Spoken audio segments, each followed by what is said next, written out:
Great. I'd like to get this going because I know there's a lot going on in the building, this building and across the street today.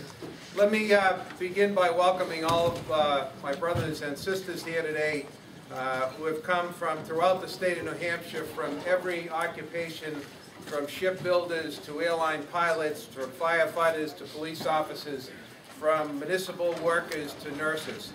And all of us are here today to oppose what has been known as the right to work for less bill in the state of New Hampshire. My name is Mark McKenzie, and I am honored to be the president of the New Hampshire AFL-CIO and honored to be a representative of many of the people who are in this room today. You know, what this press conference is really about is about focusing on what's important in the New Hampshire economy. It's about focusing on jobs, it's about preventing outsourcing, it's about making sure that people have opportunities in the state. It's about fighting against discrimination and other issues in our state legislature. This legislature should be focused on those issues that are most important to working people, and the right to work bill is not important to working people in the state of New Hampshire. We have had a history of beating back this bill for a number of years. We're going to fight as hard as we can to do it again this year. And we think the reason is that this does not make sense for the working men and women of the state, for the union members who are here today, and for the people who have negotiated collective bargaining agreements in the workplaces of our state. And so I want to go right to really hearing from the working men and women of this state and to give them an opportunity to express what their union means to them and what some of these provisions in the right to work bill, how they would oppose that and why they think that would interrupt with their workplace. Let me first introduce Joanne Keller, a nurse from the Veterans Home and a member of SEIU. Good morning.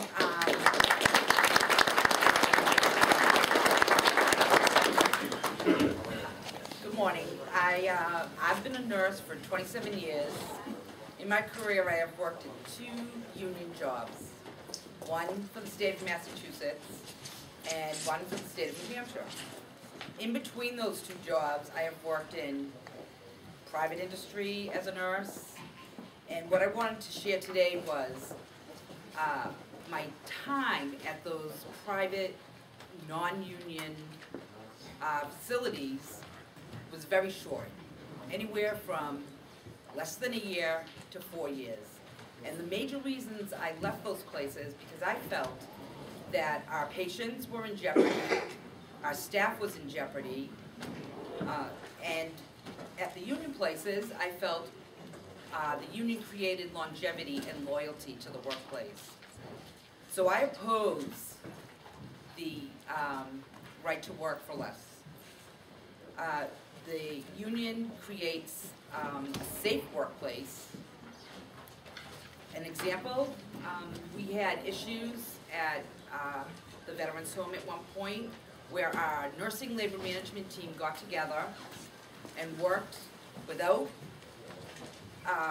issue, worked out those issues, came to a binding agreement, and everything worked out great for everybody. In the non-union facilities I've worked at, when we've attempted to work out an issue with our management, they did not hold to the agreements that they made with us. So I really urge that our legislatures vote against this bill. Thank you. Thank you.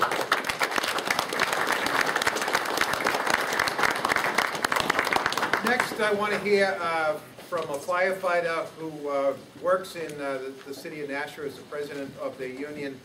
And again, these are people who have union contracts that work in their communities and provide protection for our communities. Jim Kirk.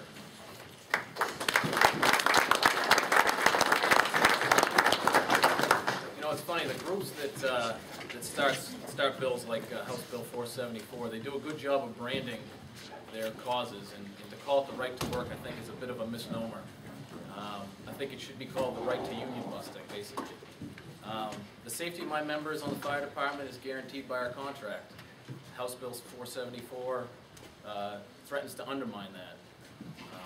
my contract back at the City of Nashua guarantees that, along with the City of Nashua, obviously, but House Bill 474, the passing of that would seriously undermine my ability to say what is safe for me and not put it in the hands of the city, or in other cases in the hands of the bosses. So this is about safety as among a bunch of other issues. Thank you.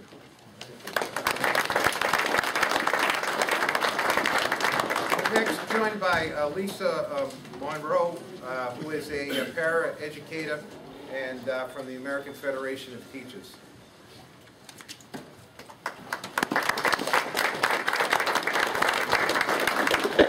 Good morning. My name is Lisa Ann Morrow, and I'm a para-educator at Alverne High School in Hudson, New Hampshire. I'm also a working mom, wife, voter, proud member, and vice president of my local 6245 Union of PSRPs. I have been working at Alverne High School for 3 years, and my job is in the Read 180 program. The Read 180 program is a vocabulary-based reading comprehension program that assists struggling readers to gain mastery of reading and the ability to comprehend what they are learning. I take 9th grade students who come into me reading at 3rd grade level and get them up to grade level. The right to work bill has got to be defeated. Without the ability to join together at my workplace, the attacks on the middle class, which is all of us in this room, will go unanswered, and will become harder for workers like me and you to fight for better wages and benefits, job security, and safer workplaces. Thank you.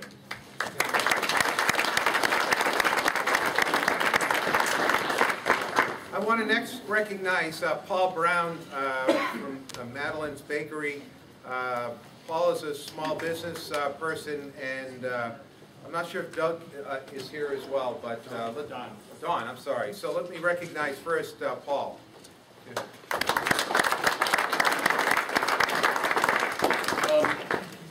As was failed to mention, I'm also a 30-year union member, Iron Workers Local 96 in Seattle, Washington. So I've been able to see both sides of this coin. A well-educated, well-paid workforce brings that guy off the bottom of the food chain. He's the guy that buys the refrigerators, pays for the electrician to do work in his homes, builds the houses, all that sort of thing. Right to work is a union-busting, non-labor issue. It doesn't help New Hampshire. In fact, it degrades New Hampshire. They make less in a right-to-work state on average by about $6,000. $6,000 also minus the benefits. These jobs provide us with a lot of things. My wife, my children, myself, well-educated because of the job that I did.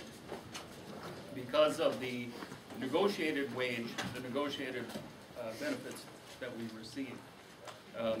I'm now an owner. I pay more than the next guy. It's still very difficult for people. They still need to be well paid.